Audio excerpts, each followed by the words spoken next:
ce n'est pas déjà fait, prenez un instant pour vous abonner à notre page et n'oubliez pas de cliquer aimer avant la fin de l'enseignement. Parmi les valeurs de notre Église, on fait cette série sur la mission, la vision et les valeurs de notre Église.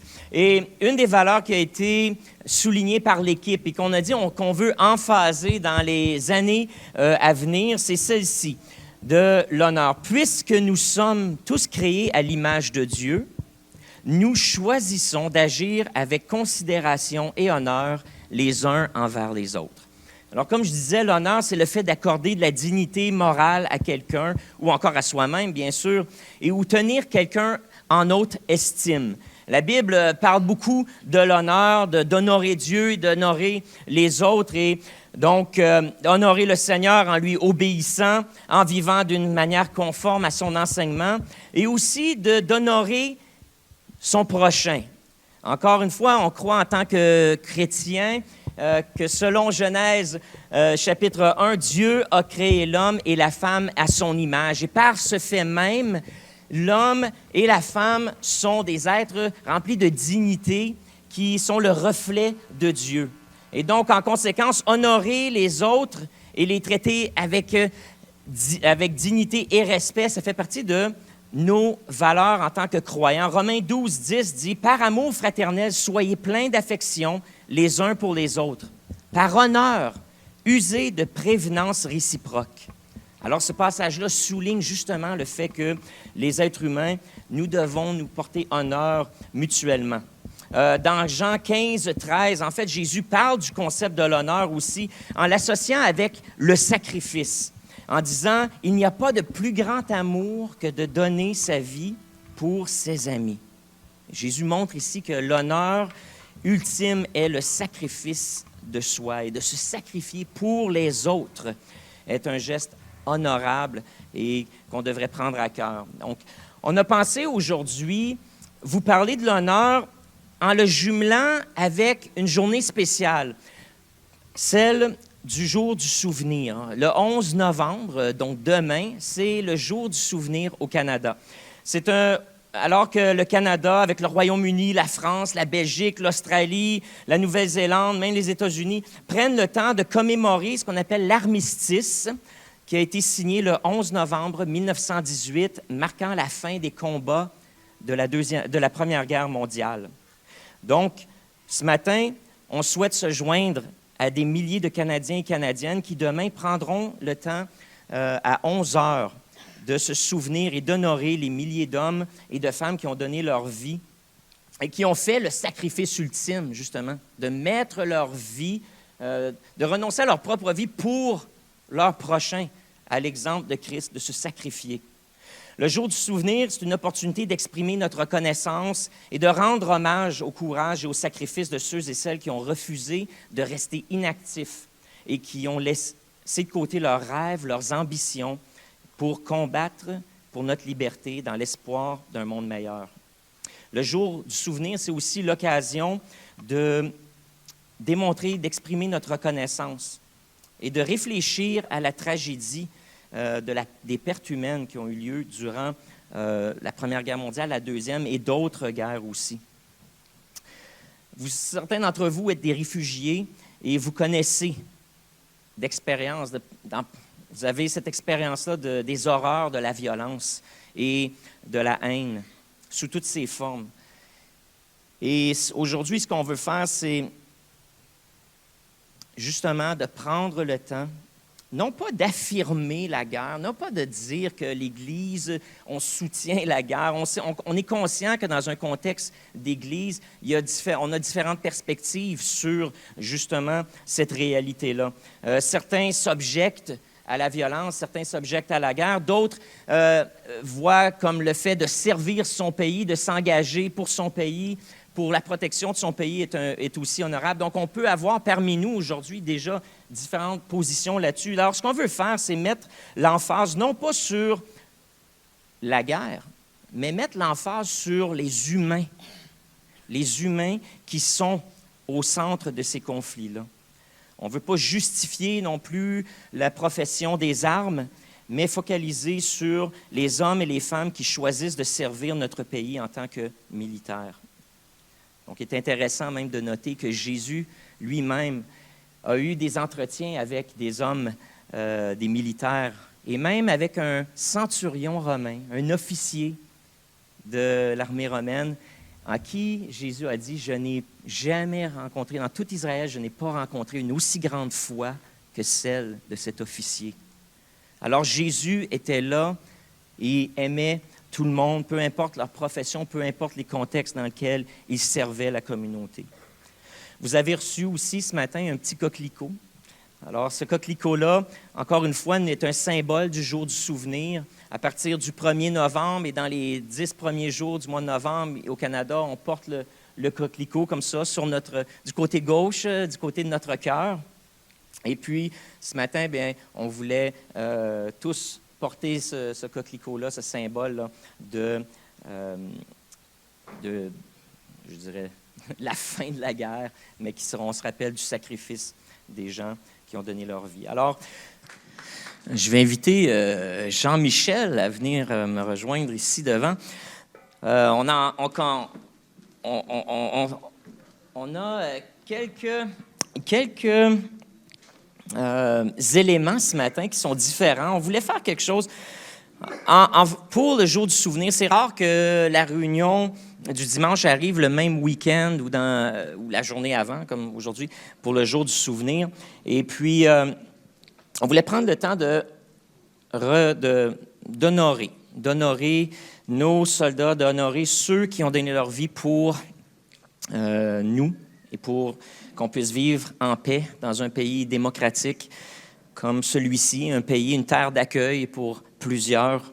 Et donc, avant d'aller plus loin, mais j'aimerais ça qu'on se lève ensemble. Et j'ai demandé à Jean-Michel, qui avait chanté l'hymne national l'an dernier à notre journée du 1er juillet, la fête du Canada, de le faire encore aujourd'hui. Mais c'est pas un solo, vous savez, l'hymne national, on va le chanter ensemble. Et ce qu'on va faire, que je vous ai appris l'an dernier, que l'hymne national avait été composé par des croyants et contient d'autres couplets que celui qu'on chante habituellement. Donc, on a le couplet traditionnel, le premier couplet qu'on chante, mais aujourd'hui, on va chanter aussi 2 autres couplets qui donnent gloire à Dieu, qui font partie du chant de l'hymne traditionnel tel qu'il avait été composé par des Canadiens français à l'époque, d'ailleurs. Premièrement, écrit en français, cet hymne-là. Alors, je vous invite à chanter l'hymne national avec nous.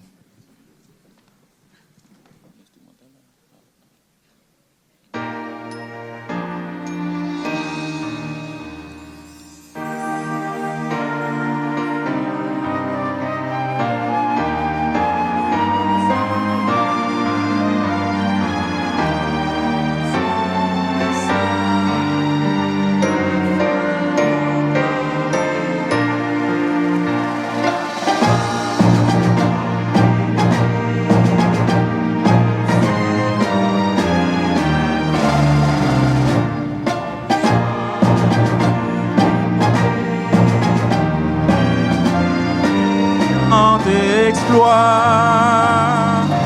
et ta valeur de foi tombée protégera nos voies et nos droits. Protégera nos voies et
sacré du trône et de l'autel, remplis nos cœurs de ton souffle immortel.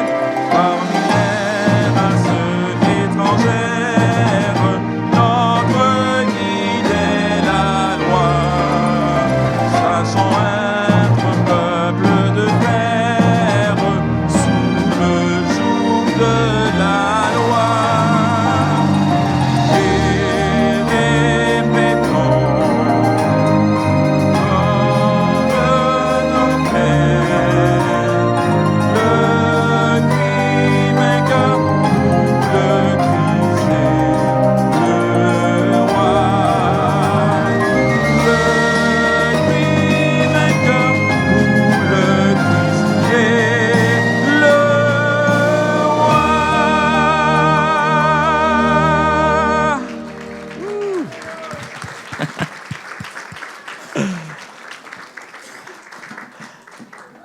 Merci. Merci, Jean-Michel. Ça valait la peine d'attendre. Vous pouvez vous asseoir. J'inviterai maintenant Wadlonde à venir me rejoindre ici pour une lecture. Saviez-vous que le psaume 91 est reconnu comme le psaume du soldat? Au travers des nombreuses guerres que la terre a connues, la Bible a souvent été citée avant d'aller au combat. Il y a toutes sortes de récits où deux soldats ont lu des versets bibliques avant de partir en patrouille ou au combat. À titre d'exemple, pendant son déploiement en Afghanistan, le pasteur Pierre, qui était aumônier, lisait souvent le psaume 121 avant de partir en patrouille. Ça se lit comme suit. « Je lève mes yeux vers les montagnes. D'où me viendra le secours? Le secours me vient de l'Éternel qui a fait les cieux et la terre. Il ne permettra point que ton pied chancelle. Celui qui te garde ne sommeillera point. L'Éternel gardera ton départ et ton arrivée dès maintenant et à jamais. » Durant la Deuxième Guerre mondiale, un commandant de la 91e division d'infanterie de l'armée américaine a donné à chacun de ses soldats une carte sur laquelle était imprimé le 91e psaume. Plusieurs régiments le lisent et le récitent encore à ce jour avant de partir en mission ou en patrouille. L'auteur de ce psaume est inconnu. Cependant, en le lisant, nous comprenons pourquoi David lui-même, un guerrier qui a commandé des troupes au travers d'innombrables campagnes militaires, avait inclus ce psaume de protection dans sa collection personnelle de chants et poèmes. Permettez-moi de vous le lire. Psaume 91, version Parole de vie. Celui qui se met à l'abri près du Dieu très haut se repose à l'ombre du Tout-Puissant. Il dit au Seigneur, « Tu es mon abri, tu me protèges avec puissance, tu es mon Dieu, j'ai confiance en toi. » Oui, c'est Dieu qui te délivre des pièges du chasseur, il te guérit de la peste qui tue, il te couvre de ses ailes et tu te réfugies près de lui comme un poussin sous les ailes de sa mère. Oui, sa fidélité te protège comme un bouclier. Alors tu n'auras peur de rien, ni des dangers de la nuit, ni des flèches lancées en plein jour, ni de la peste qui avance dans l'obscurité, ni du malheur qui frappe en pleine lumière. Même si 1000 personnes tombent près de toi, et si 10 000 meurent à côté de toi, rien ne t'arrivera. Ouvre seulement les yeux, et tu verras comment sont punis les gens mauvais. Oui, Seigneur, tu es pour moi un protecteur. Si tu as choisi le Dieu très haut comme abri, aucun mal ne peut te toucher, aucun malheur ne peut approcher de ta maison. Le Seigneur donnera l'ordre à ses anges de te protéger partout où tu iras. Ils te porteront dans leurs bras pour que tes pieds ne heurtent pas les pierres. Tu marcheras sans danger sur le lion et la vipère. Tu écraseras le tigre et les serpents. Dieu dit, « Puisqu'il s'attache à moi, je vais le libérer. Je vais le protéger car il connaît mon nom. S'il fait appel à moi, je lui répondrai. Je serai avec lui dans le malheur. Je veux le délivrer et je veux l'honorer. Je lui donnerai une vie longue et belle, et je lui montrerai que je suis son sauveur. »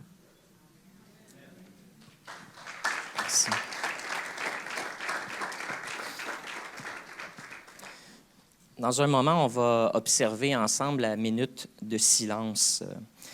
C'est une tradition depuis 1919 qu'à la 11e heure du 11e mois, la 11e heure du 11e jour du 11e mois, le même jour où les hostilités de la Première Guerre mondiale ont cessé, les Canadiens observent 1 ou 2 minutes de silence pour rendre hommage aux personnes tombées au champ d'honneur et pour reconnaître leur sacrifice militaire. Donc, avant de procéder à la minute de silence, on va faire jouer aussi ce qu'on appelle la dernière sonnerie. Si vous avez participé dans des cérémonies du jour du souvenir, vous avez entendu cette mélodie qui est jouée à la trompette ou au cor, et qui on appelle le dernier appel. Donc, c'est un morceau de musique qui souligne l'accomplissement du devoir et qui représente le fait d'avoir accompli notre devoir jusqu'au bout, jusqu'à la fin. Et lorsqu'on l'utilise dans le contexte de la cérémonie du jour du souvenir, eh bien, ça représente ceux qui, justement, ont été jusqu'au bout et ont accompli leur mission jusqu'à même dans la mort. Donc, après la dernière note de cette mélodie, on va observer 1 minute du silence. Donc, je vous invite à vous lever maintenant. Et puis, Charles, quand c'est prêt, tu peux faire...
Je vous invite à prendre vos places.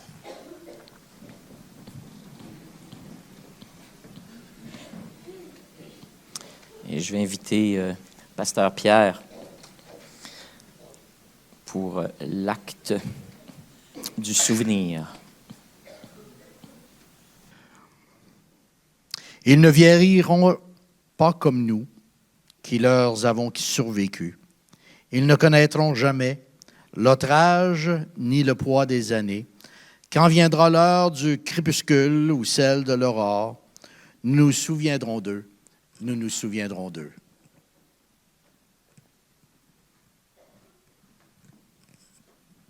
Et puis, je vais inviter maintenant notre sœur Louise Bergeron, qui a été épouse de militaires et qui connaît les défis aussi auxquels font face les familles de nos militaires, de venir faire une prière pour... Oui, on va le faire en bas. Donc, c'est une prière pour les vétérans, et les soldats actuels et leurs familles.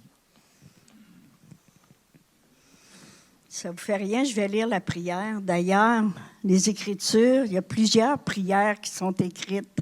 Alors, ce n'est pas quelque chose de nouveau.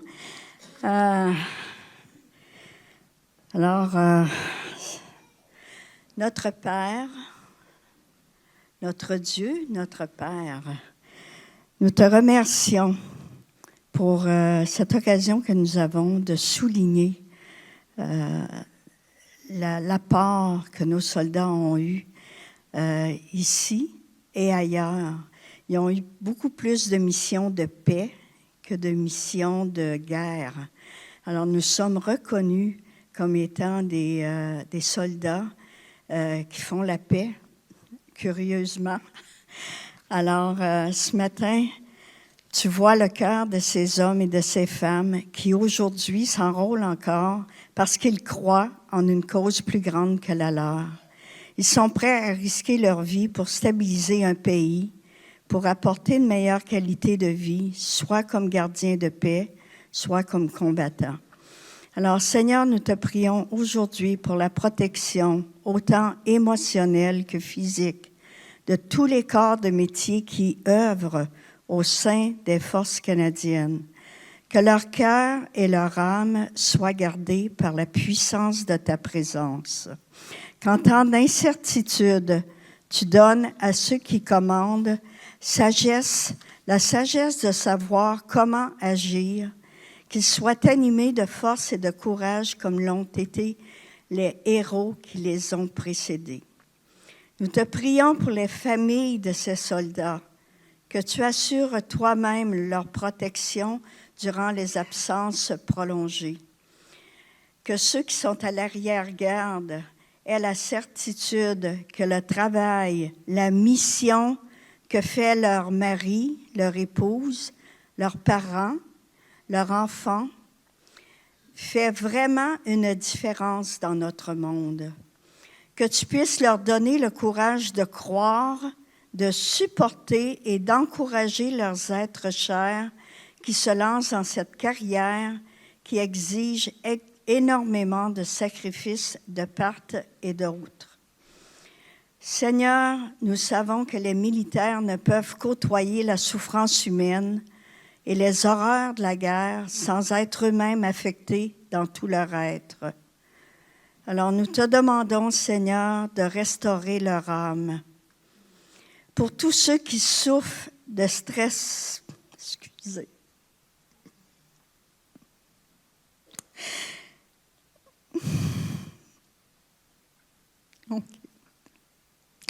Pour tous ceux qui souffrent de stress post-traumatique et dont l'esprit marche dans la vallée de l'ombre de la mort, que l'Esprit Saint illumine les yeux de leur cœur et qu'ils puissent y découvrir la grandeur de ton amour et de ton pardon.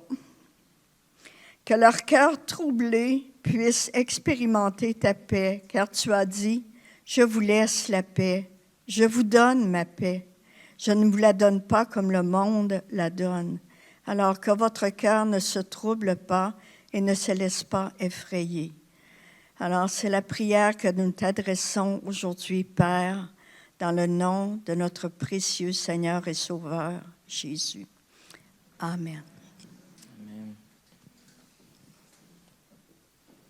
Un ton plus sobre aujourd'hui, hein? Mais c'est ce qu'on voulait faire. C'est ce qu'on voulait faire. C'est une fin de semaine importante, une fête importante pour nous, Canadiens. Et pour une fête importante et une célébration comme celle-ci, on voulait avoir un invité qui était à la hauteur de la cérémonie d'aujourd'hui et qui pouvait parler non seulement avec éloquence, mais aussi du fond du cœur, parce que lui-même a vécu cette réalité d'aller à la guerre, d'aller dans des théâtres d'opération et de servir en tant que militaire. Alors, notre invité aujourd'hui, c'est le révérend Normand Cholette. qui est né à Longueuil et qui a grandi dans la grande région de Montréal. Et à l'âge de 19 ans, il a fait une expérience spirituelle qui a transformé sa vie et suite à laquelle il s'est engagé pour la cause de Jésus. Le parcours de son ministère se caractérise par 14 ans comme pasteur et conférencier chrétien et ensuite 23 ans comme aumônier au sein des Forces armées canadiennes.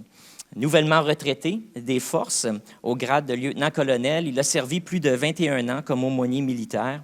Il a déployé à 2 reprises en Afghanistan et aussi a été affecté avec les forces spéciales.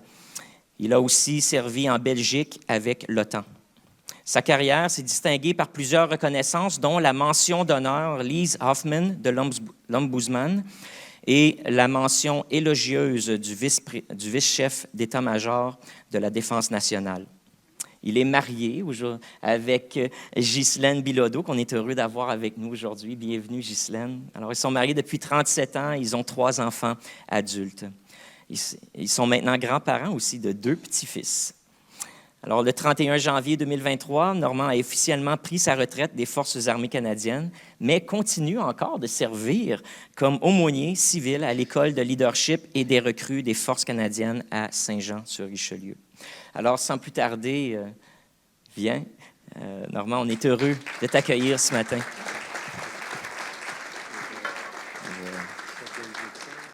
Eh bien, merci. Merci beaucoup de m'inviter ici. Et pour ceux qui ne le savaient pas, il y a 20 ans, j'ai été invité, avant de partir en mission, à cette assemblée, lorsqu'on était dans la synagogue à ce moment-là. C'était le pasteur Daniel Descaries, que vous avez sûrement connu. Qui a connu le pasteur Descaries? OK, on est en terre connue, il y a du monde qui nous connaisse, excellent. Il y a déjà 20 ans. Je connais très bien le pasteur Pierre. Ça fait plus de 40 ans. Et j'étais dans la vingtaine, il était dans la trentaine, et le pasteur Pascal, il était dans la dizaine. Il y a déjà quelques années. On est en terre connue. Je vous remercie de m'inviter ce matin. Et très conscient, lorsqu'on a discuté pour la présentation, on parle de l'honneur. Et pour moi, c'est toujours un risque que de prétendre qu'on est honorable. Parce que lorsqu'on commence à penser qu'on est honorable, c'est peut-être le moment qu'on ne l'est plus. Un peu de modestie. Et peut-être un petit mot de prière. On penche nos têtes, on ferme nos yeux. Chose que j'ai fait avec des militaires en Afghanistan. Et on le fait ce matin ensemble dans un pays de paix. Seigneur Dieu, je veux te remercier pour le privilège, l'honneur que tu nous fais que de te servir, que de t'honorer, que de proclamer ton nom, proclamer ton message. Et ce matin, Seigneur, nous prions que ta sainte présence puisse venir toucher nos vies, toucher nos cœurs, nos émotions, que tu puisses nous interpeller afin que nous puissions continuer, aspirer à ressembler à Jésus-Christ, afin d'établir un monde meilleur, aspirer à ton royaume. Au nom de Jésus-Christ, nous te prions. Amen. Le titre du message ce matin, un rendez-vous avec l'honneur. Un rendez-vous. Pourquoi un rendez-vous? Je vous dirais que l'honneur, c'est quelque chose qu'on découvre, le découvrir, le garder et le redonner. Dans la parole de Dieu, on pourrait dire, qu'est-ce que l'honneur vraiment? Moi, je dirais que c'est une marche dans la grâce et l'intégrité de Dieu. Ce n'est pas quelque chose qu'on arrive après quelques années, je suis honorable. C'est un parcours continu. Et lorsqu'on me demandait, peux-tu parler sur l'honneur? Si vous êtes comme moi, je me sens parfois coupable parce que je ne suis pas toujours honorable.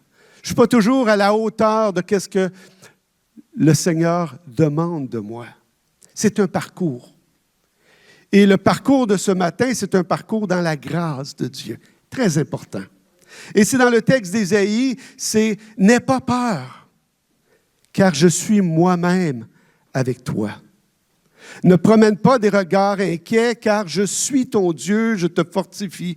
Je viens à ton secours, je te soutiens par ma main droite, la main de la justice. L'honneur, c'est quelque chose qui se vit, qui s'expérimente dans la grâce de Dieu.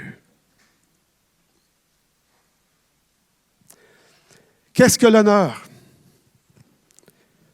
Nelson Mandela mentionnait, l'honneur appartient à ceux qui n'abandonnent jamais la vérité. Même lorsque les choses semblent sombres et sinistres, qui essaient encore et encore, qui ne sont jamais découragés par les insultes, l'humiliation et même la défaite. Nelson Mandela, un homme d'honneur. Qu'est-ce que l'honneur? Il y a quelques années de cela, plus de 20 ans, 25 ans près, j'étais pasteur à Vancouver et j'ai eu le privilège d'avoir une visite du pasteur Pierre et qui est venu me voir quand j'étais pasteur à Vancouver, puis il dit, « Écoute, Normand, as-tu pensé de joindre les Forces armées canadiennes comme aumônier? » Quelques années de cela, Pierre. Oui, non, plus ou moins. C'est pas vraiment mon appel. Je ne pense pas, je ne sais pas. Et à force de réflexion, discuter avec mon épouse, discuter avec mon frère, qui avait déjà aussi là, une vingtaine d'années dans les Forces armées canadiennes, dans les forces navales, il faut toujours que je précise, dans la marine, c'est pas l'armée. Et voilà que finalement, on a pris la décision. Et en 2001, le jour de l'anniversaire du décès de mon père, qui était décédé déjà plusieurs années, le 31 janvier 2001, je reçois un appel me faisant part qu'effectivement, je suis accepté comme aumônier des Forces armées canadiennes. Le timing, la synchronicité était exceptionnelle. Le jour de l'anniversaire de mon père, je suis officiellement appelé par Stuart Hunter, qui était le responsable du comité interconfessionnel à ce moment-là. Et on s'engage. Et voilà que j'en coupe des petits bouts. On se retrouve sur le cours de formation de base qu'on appelle le BOTC, Basic Training Officer Course, à Borden. Mais je suis là, il faut comprendre, on va continuer, le 11 septembre.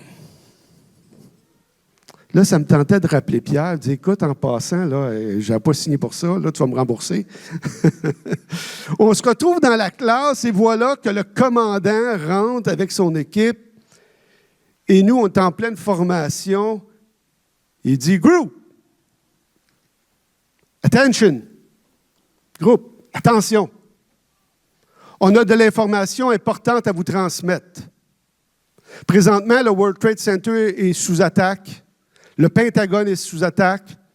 Nous sommes techniquement en guerre. Nous sommes confinés à la base et nous attendons plus ample information et direction. Moi, je viens de signer, là. Je viens de rentrer, là. Je suis assis dans le fond, puis je me dis, j'ai-tu signé la deuxième copie au bureau de recrutement? J'avais-tu bien signé comme faut? Là, je me dis, y a-t-il une porte en arrière que je peux me sauver? Je n'ai pas signé pour cette affaire-là, moi, là, je viens de rentrer. Là, come on, guys! Et j'avais vraiment bel et bien signé la deuxième copie. Et voilà, ce qui devait arriver arriva.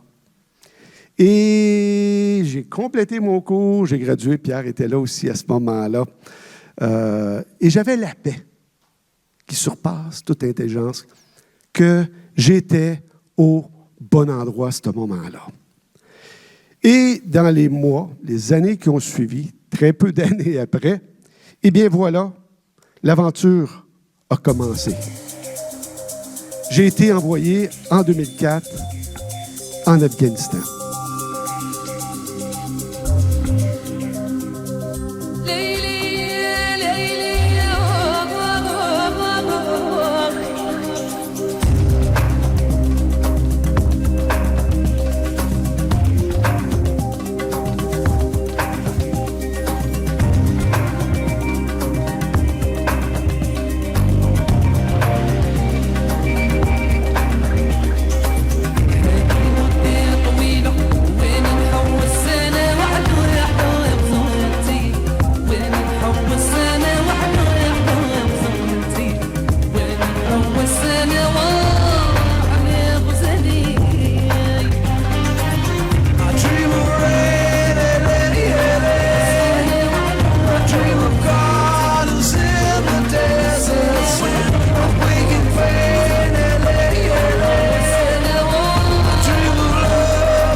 n'avait pas signé pour ça.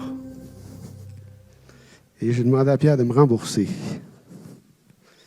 Et voilà qu'on est parti en Afghanistan en 2004.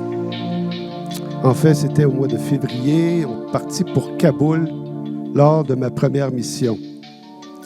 Une aventure, grande aventure.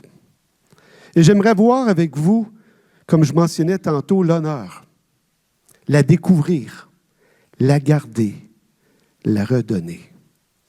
L'honneur au désert. Au désert. L'honneur au désert. Voilà que Dieu m'a appelé dans le désert. Est-ce que Dieu vous appelle parfois dans le désert? Pour moi, le désert était littéral ici. Et on peut le voir, le petit pays de l'Afghanistan, éloigné de chez moi, éloigné de mon épouse, plus de 8 ans dans mes 21 ans de service, plus de 8 ans sans la présence de mes enfants sur une période de 21 ans, au désert. Pas facile, pas facile. Difficile pour la famille, difficile pour la famille. Quand on parle de désert, on a plein d'images qui émergent. On peut penser à Saint-Exupéry, avec l'histoire, le récit du Petit Prince. On a des films, on a Aladdin, ceux qui se rappelaient, les Contes des Mille et une Nuits. On a des films mouvementés, Sarah, Indiana Jones. On est dans le désert. Le désert évoque beaucoup d'images. C'est chaud, c'est sec, c'est ardu, le soleil, manque d'eau parfois, comme nos vies parfois spirituelles. Il y a des brigands dans le désert, des voleurs, parce qu'il n'y a pas beaucoup de monde. Et il y a un risque à passer dans le désert. Ça les évoque plein d'images. Mais c'est aussi un endroit pour faire de grandes rencontres, de grandes découvertes. Et parfois, Dieu nous amène au désert pour justement découvrir notre honneur, garder notre honneur et redonner l'honneur. En Afghanistan, on parle environ ici de 42 millions de population en 2023, pays avec plus de 40 ans de conflits et de guerres. 90 % de la population est en état d'insécurité alimentaire. C'est énorme. Température moyenne, 45 degrés sous l'ombre. Fait qu'on se rappelle de ces beaux moments-là, à la chaleur intense et ardue. Oui, j'ai bu de l'eau comme jamais j'ai bu dans ma vie. Et je ne me forçais même pas. Lorsque j'étais arrivé en Afghanistan, on a eu des rencontres exceptionnelles. Je me rappelle, on m'a contacté, j'étais sur le camp Julien à Kaboul, on m'a contacté, on nous appelle padre, qui veut dire père ou pasteur, si vous voulez. C'est le padre, l'aumônier. Il dit, padre, on a quelqu'un qui veut te voir. Je dis, OK. Il faut qu'il passe par la procédure de sécurité, d'avoir accès à nous sur le camp. Et l'individu vient se présenter. Son nom, c'est un ancien missionnaire des Assemblées de la Pentecôte du Canada. Et son nom, c'est Alex Strong. Est-ce que Pierre t'a connu, Alex? Oui, t'as connu. Eh bien, voilà qu'Alex est à Kaboul. Et M. Strong n'est pas jeune non plus. Il a 60 ans, bien avancé. Et il est là avec son épouse, et je dirais peut-être plus 70 ans, même à ce moment-là. Son épouse Janet, on peut les voir là, sur l'écran ici au centre, avec pasteur Richard Bastien, ceux qui ont connu Richard Bastien, qui était avec moi aussi à Kaboul.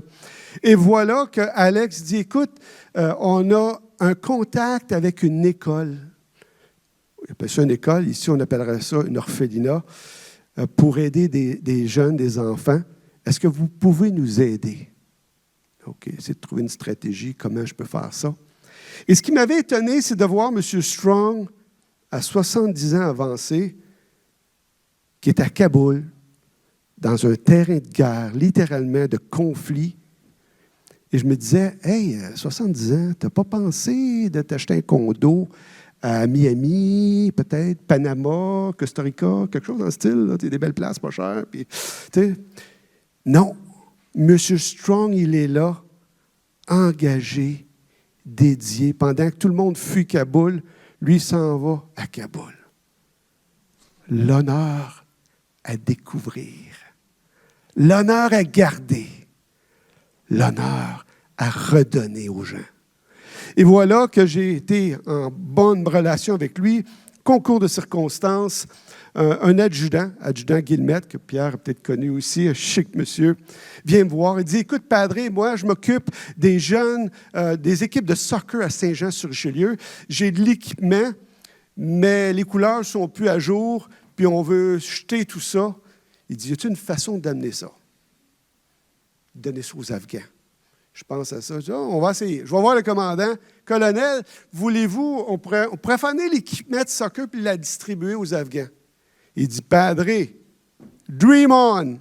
On a de la misère à avoir nos médicaments pour nous autres. » Il dit, « Là, tu me dis qu'on va faner l'équipement de soccer de Saint-Jean-sur-Richelieu ici pour aider les Afghans. Oublie ça, là. » OK, mais j'ai appris une chose dans ma vie. Tu ne prends jamais non pour une réponse. Ça, je dis à mes enfants, sauf si c'est ton père ou ta mère. Prends pas non pour une réponse.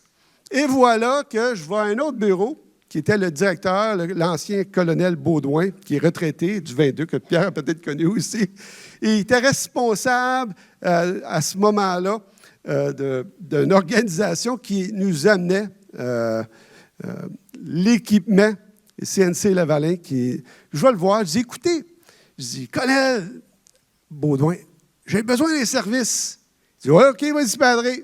J'ai besoin qu'on ship l'équipement de soccer de Saint-Jean ici pour distribuer. Il dit, Padre, vendu, on va le faire. Il dit, j'ai une requête, par exemple. Il dit, je veux que tu amènes mon équipe à la distribuer. Pas de problème, colonel, on embarque dans le projet. Effectivement, l'équipement de soccer a été transmis à Kaboul, payé par CNC Lavalin à ce moment-là. On voit ici, moi, l'équipe des jeunes Afghans défiler fièrement avec les chandails, je dirais, aqua, fluo, qui n'était plus la mode pour nous autres, mais pour eux autres, il n'y en avait pas. Là. C'était le cadeau du siècle, le cadeau de l'heure. Et tout le monde rêvait d'avoir un chandail, mais c'était pour l'équipe de soccer, on s'entend. J'ai découvert des gens d'honneur, des gens qui voulaient faire le bien. Parfois, l'honneur, ce n'est pas juste de l'avoir, mais c'est de redonner honneur aux gens autour de nous, les Afghans, les jeunes Afghans, sans parents. Leur redonner de l'honneur d'un souhait de jouer au soccer, au football, comme on dit en Europe, et nous, on leur donne l'équipement pour qu'ils redécouvrent leur identité, leur dignité, leur honneur. Par la suite, on a été impliqués dans d'autres projets. Les gens venaient me voir. Padre, on pourrait ramasser des fonds pour acheter des pupitres et distribuer aux Afghans. J'ai dit, let's go, let's do it. On le fait. On a ramassé plus de 11 000 même ici au Canada. On a ramassé 11 000 et on a bâti, fabriqué des pupitres sur lesquels on a mis fièrement l'honneur de notre pays, le drapeau du Canada. Et on a distribué ces pupitres à des jeunes enfants qui, on les voit assis par terre dans leur classe, pas de pupitre. Et bien entendu, malheureusement, les femmes n'ont pas toujours leur place dans cette société en Afghanistan. Au désert, on peut découvrir son honneur. J'ai appris à découvrir mon honneur, ma dignité. J'ai appris à la préserver, la garder, dans des milieux parfois difficiles, où c'est facile de céder à la tentation, céder à toutes sortes de comportements, d'actions qui ne sont pas conformes à mes valeurs en tant que pasteur, en tant que chrétien. Non seulement la préserver, mais aussi la redonner à des gens autour de moi, des gens dans la souffrance, des gens dans la pauvreté parfois quasi absolue. Redonner à la vie son honneur, sa dignité. Peut-être qu'on voit moins bien ici, mais c'est un petit chaton dans mes mains, tout petit, et je le tenais. Et on est là pour préserver la vie, garder la vie, redonner à la vie sa dignité, redonner à la vie son honneur. Et parfois, l'honneur, votre honneur, c'est de redonner l'honneur aux gens autour de vous. Dieu nous appelle dans le désert, un endroit sec, difficile. De nombreux textes bibliques, le temps nous bouscule, textes bibliques qui parlent la concubine ou la femme d'Abraham qui était perdue dans le désert, où elle a rencontré Dieu, un ange. Il l'a béni et elle a eu Ishmaël, qui est maintenant le père de tous les pays arabes, en tout cas l'Arabie saoudite certainement. Moïse s'est enfui au désert. Le peuple, 40 ans dans le désert, oh, l'honneur a mangé un coup à ce moment-là, si vous avez bien lu au texte. Le prophète Élie, Jean-Baptiste dans le désert, qui gardait son honneur. Jésus fut conduit par l'Esprit dans le désert, gardant son honneur dans la tentation. L'eunuque, Paul est parti dans le désert en Arabie à ce moment-là, gardant son honneur. L'eunuque et Philippe dans le désert. L'eunuque, qui était une position honorable de la reine, ou d'une reine, ou d'un roi, ou d'un noble, redécouvre son honneur en acceptant Jésus-Christ et se faisant baptiser par Philippe. L'honneur au désert. Le livre d'Osée nous dit, Dieu dit à son épouse qui est Israël, c'est pourquoi je veux la conduire, je veux la séduire et la conduire au désert. Et là, je parlerai à son cœur. Êtes-vous dans un désert aujourd'hui? Est-ce que votre vie est sec, manque d'eau, pas facile, seul, angoissé? Parfois, Dieu nous appelle au désert pour parler à notre cœur. Redécouvrir son honneur, la garder et la redonner. L'honneur dans le désert, l'honneur dans les défis. On regarde des gens, c'est des gens honorables. 8 ans sans mes enfants. Oh, c'était pas facile, celle-là. J'aime beaucoup ma famille, beaucoup mes enfants. On voit le travail accompli après 20, 30, 40 ans, je pense à Pasteur Pierre, tant d'années de pastorat. Un homme d'honneur, on l'honore, mais on ne voit pas toutes les souffrances. Pascal, son épouse, les défis qu'ils ont et qu'ils continuent à surmonter. L'honneur. On voit le travail fini, mais c'est dans les défis que cet honneur se bâtit et se construit. Il y a quelques semaines, j'ai eu le privilège d'aller à Punta Cana, sur le bord de la plage. Merveilleux, très glorieux, très honorable. C'était super. J'ai eu du fun avec mon petit-fils. Ouais. Est-ce qu'on va me donner une médaille pour ça?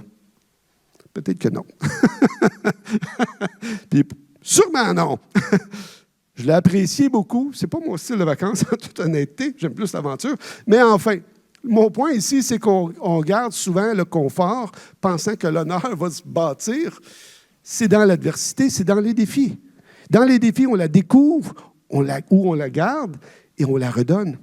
Durant ma mission en Afghanistan, j'ai été sur ce qu'on appelle les positions avancées, sur les FOB, pendant une période de près de 2 mois. Donc, les FOB, c'est les positions vraiment avancées, à quelques 100 mètres des talibans, tout simplement. On voit plus ou moins ici, mais là, on voit ma tente, où j'étais, et la petite cabane à côté, c'était ma toilette, et je la partageais avec d'autres. Toilette chimique, et quand elle commençait à être trop pleine, bien là, je courais sur le camp, essayer d'en trouver une autre qui était moins pleine.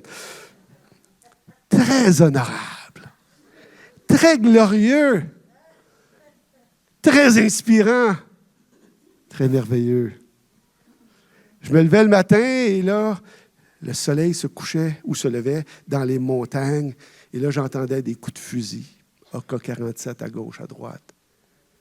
J'étais tellement près de Dieu parce que je sentais que Dieu était près de moi. Et lorsque je me levais le matin, je partais, Pasteur Pierre a connu ses aventures. Tu ne sais pas si tu vas revenir à soir. Tu ne sais pas si ça va être ta dernière journée. Chaque jour est un cadeau de Dieu quand tu te couches le soir. Chaque jour. Sur la FOB, où j'étais, on avait le soir, c'était le Rocket Hour Show, comme on dit, le spectacle des roquettes. On devait se cacher à la Brenante parce que les night vision, les visions de nuit ne fonctionnaient plus ou moins durant cette transition entre le jour et la nuit. Et on devait se cacher parce qu'on nous lançait des roquettes. Stressant? Un petit peu. Un petit peu. Une petite histoire rapide. J'ai un commandant, le major Bolduc, vient me voir. Il dit, Padre, on part demain matin en patrouille. Je ne sais pas si tous mes gars vont venir. Il dit, peux-tu faire une petite prédication, une preach, une prière, n'importe quoi. Fais quelque chose, là, parce qu'il faut animer, il faut que tu fasses quelque chose. Ah, OK. Et je prends un texte. Là, j'ai ces centaines d'individus qui sont là. Casque, pas de casque, chandail, pas de chandail, cigarettes, la bière, en tout cas bière, breuvage sans alcool, sont là sur la FOB, ils partent en patrouille le lendemain matin. Et là, je vous dis, les amis, écoutez, j'aimerais vous dire, dans la Bible, on parle de David qui était un guerrier et qui écrit des psaumes, des chants. Il parlait à Dieu quand il allait au conflit, au combat. J'ai dit, j'aimerais lire un de ces textes. Je prends le temps de lire un psaume. À la toute fin, j'ai dit, écoutez, on part en patrouille demain matin. Je ne sais pas si on va tout revenir. En tout cas, je ne le dis pas de même, mais je le pense parce qu'ils le savent aussi. J'ai dit, écoutez, on va faire une prière. On va pencher nos têtes. On va fermer nos yeux. On va prier Dieu. Peut-être certains croient que c'est de la magie. D'autres croient que c'est de la superstition. C'est de la foutaise pour d'autres. Il y en a qui croient en Dieu ici. Je dis, moi, je crois, puis je vais prier pour vous autres. Si vous ne croyez pas, pas de problème. C'est le deal. Fait que tout le monde penche le tête, ferme les yeux. Puis quand j'ai terminé, il se lève la tête, ça commence à taper des mains, siffler. Ouais! J'ai dit, ils ne font même pas ça dimanche matin quand je prêche à Sherbrooke. Non. J'ai dit, wow! Dieu fait son œuvre. Les gens sont réceptifs. Plusieurs aventures sur les FOB. Je pourrais passer la journée à vous raconter des aventures sur les positions avancées. J'étais à 900 mètres des talibans. Fait que 900 mètres, là, on peut quasiment voir ça d'ici. Là, c'est à peine 1 kilomètre. Et on voit le bunker ici en arrière des talibans, ici à votre droite. Et c'est moi avec une équipe qui était là sur les positions de sécurité ici, d'observation. Beaucoup d'actions, beaucoup d'actions. Des gros défis. Est-ce qu'on était nerveux? On était nerveux. Est-ce qu'on avait peur pour nos vies? Si tu n'as pas peur pour ta vie, il y a un problème avec toi. Parce que sérieusement, on est à la guerre, on se fait tirer dessus, on se promène en véhicule blindé d'une FOB à l'autre.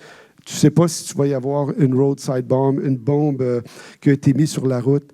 On est constamment interpellé dans les défis. Des photos que j'ai prises, que je garde un souvenir mémorable malgré l'épreuve, malgré le défi, malgré la peur, malgré l'anxiété, le stress.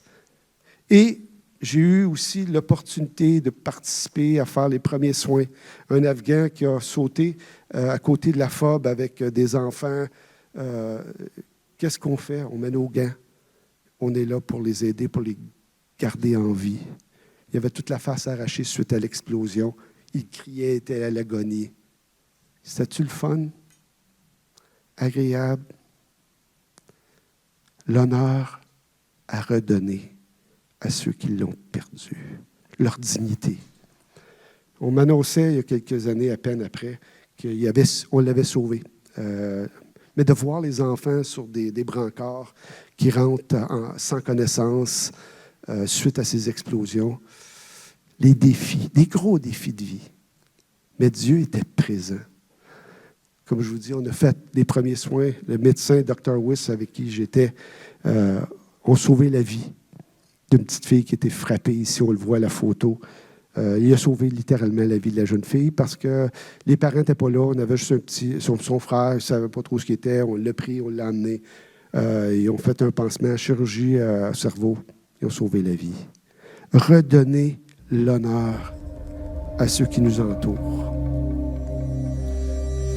Durant mon séjour, j'ai eu le privilège d'être sur ce qu'on appelle les leaguers, les positions avancées. On est vraiment là, en guerre. Là. J'étais là, prenais des photos, des explosions autour, les flares qu'on appelle pour s'éclairer, pour s'assurer que les talibans, l'ennemi, viennent nous attaquer de nuit. J'ai couché à la Belle Étoile sur ce qu'on appelle un brancard, un stretcher, couché, je n'avais pas de lit. Je m'ai essayé de me réchauffer avec mes plaques balistiques en acier, parce que quand il fait 45 dans le désert, puis ça tombe à 10, le contraste est très, très difficile. Dans les défis, garder son honneur, le redonner à ceux qui l'ont perdu. L'honneur dans notre dévouement, en terminant, lorsqu'on se dévoue pour les gens autour de nous, on devient des personnes honorables. On gagne notre honneur, on la bâtit. Comme je disais, on n'est jamais arrivé là, « Ah, tu es honorable ». C'est un parcours dans l'amour et la grâce de Dieu qui m'a donné. Je me considère privilégié d'avoir été en Afghanistan 2 fois, 2004, 2009, plus d'1 an de ma vie en Afghanistan. Un privilège. Honneur, oui. Honoré de ce privilège. Notre honneur dans notre dévouement. En Afghanistan, vous savez, on avait une chapelle que Pierre a connue, chapelle Fraze. Et lorsque nos militaires décédaient au combat, on les honorait. On mettait le cercueil dans la chapelle, comme on voit ici, un drapeau du Canada au fond et sur le cercueil. Et les militaires allaient l'honorer, allaient pleurer le départ de leurs collègues, de leurs camarades. Ici, on voit une photo du soldat Courcy que j'ai fait la prière avant qu'il revienne au Canada. C'est dans les médias. On a apparu à quelques reprises avec nos noms dans les médias parce que c'était tout ce qui se faisait, c'était rapporté au Canada. Jeune homme, début vingtaine, décédé honorablement pour son pays et pour redonner l'honneur à un pays en guerre depuis, à cette époque, 40 ans, 30 ans. Il y a ce qu'on appelle les rampes cérémonies. Pasteur Pierre en a fait beaucoup. J'en ai fait plusieurs. Beaucoup d'émotions. Jour du souvenir. Beaucoup d'émotions. Des gens qui ont tout donné pour leur pays, pour redonner l'honneur à un pays qui n'est même pas le nôtre, par amour. La Bible dit, il n'y a pas de plus grand amour que de donner sa vie pour ses amis. Pas de plus grand amour.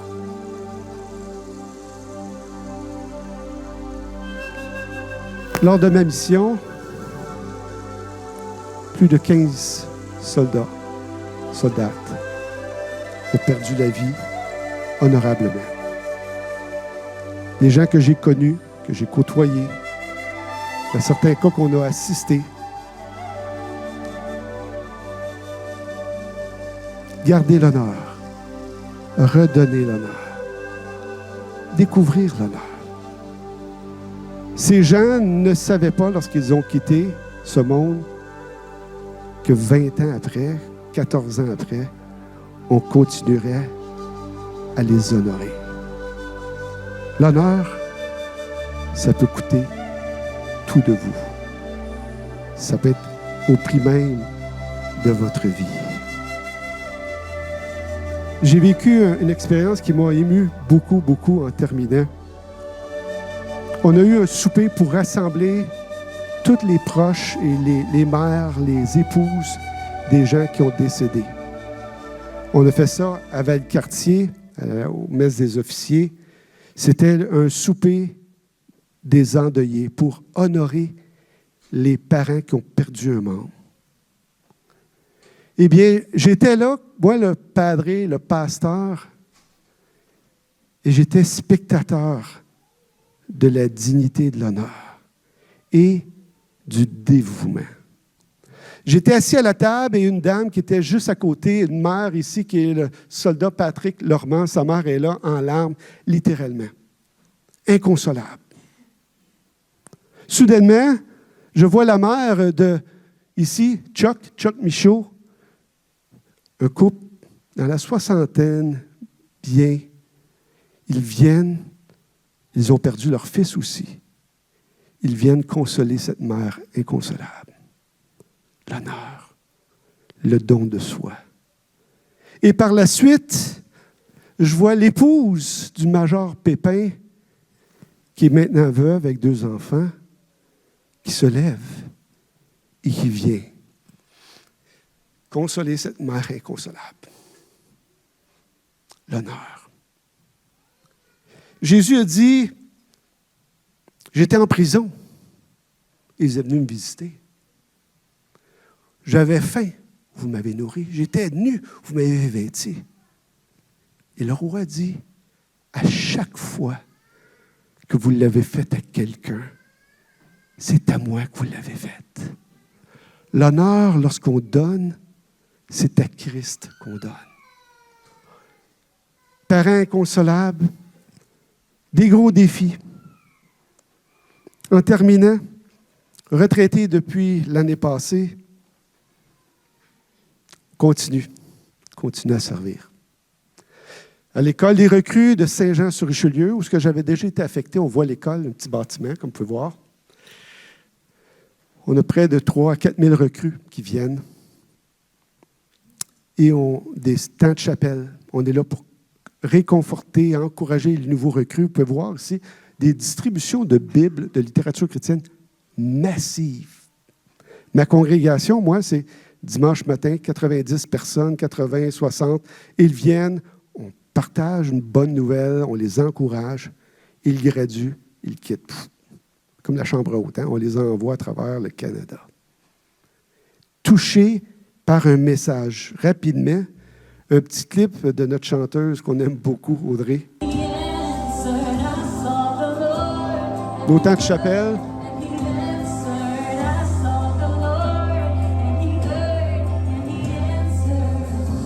« 80 à 100 personnes assistent pour le service protestant et le service catholique, même nombre, 80 à 100 personnes. Près de 150 à 200 personnes, des jeunes militaires en formation, viennent à nos services pour entendre une bonne nouvelle.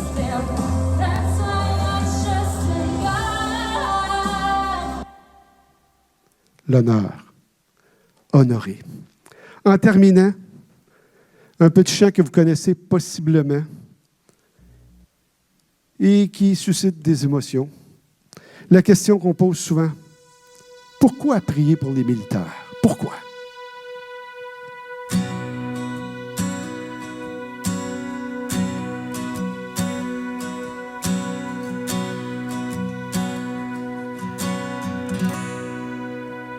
Quand j'ai besoin d'amour,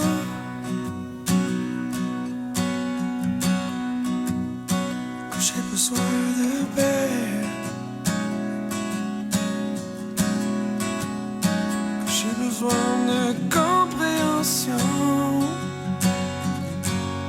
Seigneur, tu es là.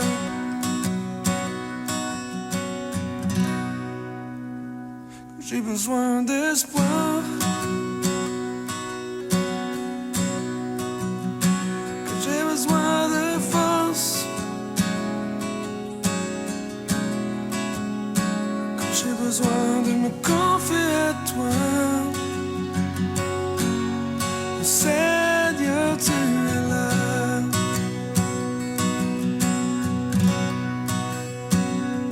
Tu me fais sourire, même quand j'ai le goût de pleurer.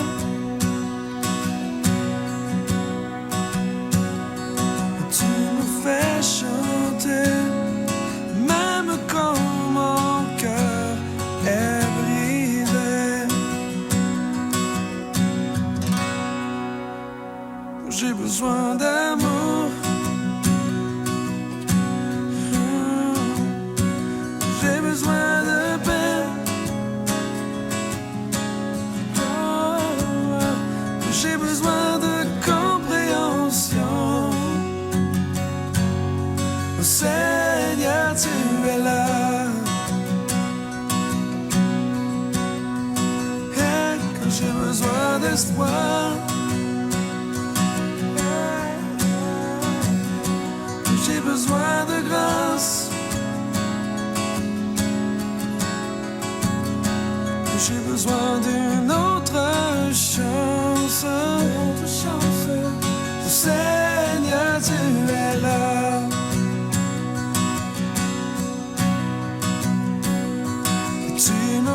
fais sourire, même quand j'ai le goût de pleurer. Yeah. Tu me fais chanter, même quand mon cœur est brisé, brisé. Yeah. Tu es mon seul refuge quand le ciel se couvre. Je sais que le soleil brille après la pluie.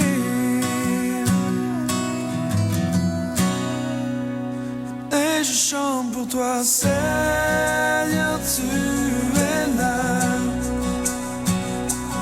Oh, Seigneur, tu es là. Seigneur, tu es là. Tu es là, Seigneur. Yeah. Oh, je chante pour toi, Seigneur, tu es là. Seigneur, tu es là. Oh, Seigneur, tu es là. Tu es là, Seigneur. Oh, tu es là, Seigneur. Tu es là, Seigneur. Pourquoi prier pour nos militaires, pour nos vétérans? Simplement parce qu'ils en ont grandement besoin.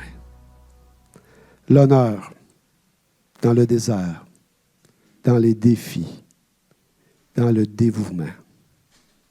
La découvrir, la garder, la redonner. Amen.